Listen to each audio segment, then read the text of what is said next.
നടനും സംവിധായകനുമൊക്കെയായ രഞ്ജി പണിക്കർ മാധ്യമങ്ങളെ കാണുന്നു. ജനശ്രദ്ധയിലും മാധ്യമ ശ്രദ്ധയിലും വരുന്നു. അത് തീർച്ചയായിട്ടും അനഭിലഷണീയമായ ഒരുപാട് കാര്യങ്ങൾ സംഭവിക്കുന്നു എന്നുള്ളതിലേക്ക് നമ്മുടെ ശ്രദ്ധ ആകർഷിക്കുന്ന വിഷയങ്ങളാണ്.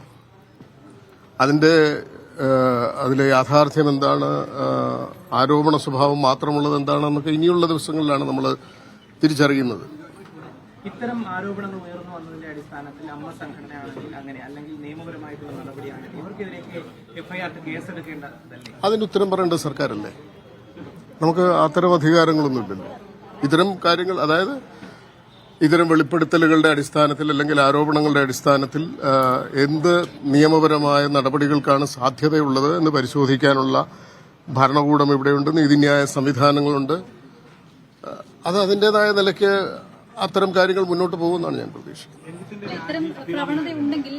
രഞ്ജിത്തിന്റെ രാജി അഭികാമ്യമാണ് എന്ന് രഞ്ജിത്തിന് തോന്നിയതുകൊണ്ടായിരിക്കുമല്ലോ അദ്ദേഹം രാജിവെച്ചത്. ഒരു സമ്മർദ്ദത്തിന്റെ പുറത്താണ് എന്ന് ഞാൻ കരുതുന്നില്ല. ഒരു ഔചിത്യത്തിന്റെ പേരിൽ തന്നെ ആയിരിക്കാമല്ലോ അദ്ദേഹം രാജിവെച്ചത്. അദ്ദേഹം അതിൽ കടിച്ചു തൂങ്ങാൻ ശ്രമിക്കാത്തിടത്തോളം കാലം അദ്ദേഹം അങ്ങനെ തീരുമാനിച്ചു എന്നുകൂടി വേണം മനസ്സിലാക്കാൻ. സംശയമല്ലോ? ഏത് മേഖലയിലുണ്ടെങ്കിലും മാറണം. സിനിമാ മേഖലയിൽ മാത്രമല്ല, മാധ്യമരംഗത്തടക്കം മറ്റു മേഖലകളിലടക്കം സമൂഹത്തിന്റെ നാനാവിധമായ എല്ലാ മേഖലകളിലും സമാനമായ പ്രവണതകളുണ്ടെങ്കിൽ അത് ഒരു ജനാധിപത്യ സമൂഹത്തിൽ അല്ലെങ്കിൽ നമ്മുടെ ഒരു പരിഷ്കൃത സമൂഹത്തിൽ വെച്ച് ഉറപ്പിക്കാവുന്നതല്ല, അത് മാറണം. റിപ്പോർട്ടിന്മേൽ പല തലത്തിൽ നടപടികൾ ഉണ്ടാവണം. അപ്പോൾ അതിന് കോടതിയുടെ പരിഗണനയിലാണ്. കോടതിയുടെ നിർദ്ദേശങ്ങൾക്ക് വേണ്ടി സർക്കാർ ഒരുപക്ഷെ കാത്തു നിൽക്കുകയാണ്. സർക്കാർ നിയമോപദേശങ്ങൾ തേടുന്നുണ്ടാവും. എടുത്തുചാടിയുള്ള നടപടികളല്ല വേണ്ടത്. സമഗ്രമായ പഠനത്തിന് ശേഷം യുക്തമായ നടപടികൾ ബന്ധപ്പെട്ട സംഘടനകൾ, സർക്കാർ, നമ്മുടെ നീതിന്യായ സംവിധാനങ്ങൾ എല്ലാം തന്നെ അതിലേക്ക് അതിനെ ലക്ഷ്യമാക്കി പ്രവർത്തിക്കേണ്ട ബാധ്യതയുണ്ട്.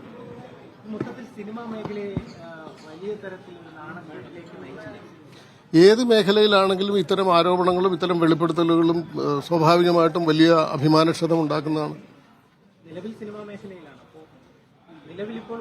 അതല്ലേ ഞാൻ പറഞ്ഞത്? അല്ല, അതല്ലേ ഞാൻ പറഞ്ഞത്?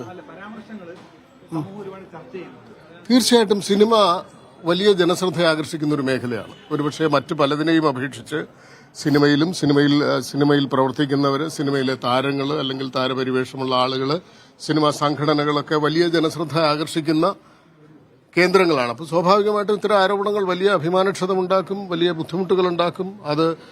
അതൊക്കെ പുനഃപരിശോധിക്കപ്പെടേണ്ടുന്ന ഒരു സാഹചര്യത്തിലേക്കാണല്ലോ പോകുന്നത്. നിങ്ങൾ അന്വേഷിക്കൂ. നിങ്ങൾക്കല്ലേ അന്വേഷണ സംവിധാനങ്ങളുള്ളത്? ഉണ്ടോ? പറയൂ. നിങ്ങൾക്ക് സംശയം ഉണ്ടെങ്കിൽ പറയൂ. അല്ല, ഞാൻ ആരെയും സംശയിക്കുന്നില്ല. ഇതൊരു ആരെങ്കിലും ഒരു ഗൂഢാലോചന നടത്തിയിട്ട് വന്നൊരു കാര്യമല്ലല്ലോ. ഇതിപ്പോ അത്തരം ഗൂഢാലോചനകൾ ഉണ്ടാവാം, അല്ലെങ്കിൽ ഈ അവസരം മുതലെടുക്കുന്ന തരത്തിൽ പരിശ്രമിക്കുന്ന ആളുകളുണ്ടാവാം. പക്ഷേ അടിസ്ഥാനപരമായിട്ട് ഇതൊരു സർക്കാർ നിയോഗിച്ച ഒരു കമ്മീഷൻ അല്ലെങ്കിൽ ഒരു കമ്മിറ്റി നടത്തിയ വെളിപ്പെടുത്തലുകളുടെ അടിസ്ഥാനത്തിലാണല്ലോ പിന്നീടുള്ള ചർച്ചകളും കോലാഹലങ്ങളും ഉണ്ടാവുന്നത്. അതിനെ അങ്ങനെ കണ്ടാൽ മതി. എത്ര ചോദ്യമായി ചോദിക്കുന്നത്? വേറെ ആരെങ്കിലും ചോദിക്കട്ടെ? 5 ചോദ്യമായി.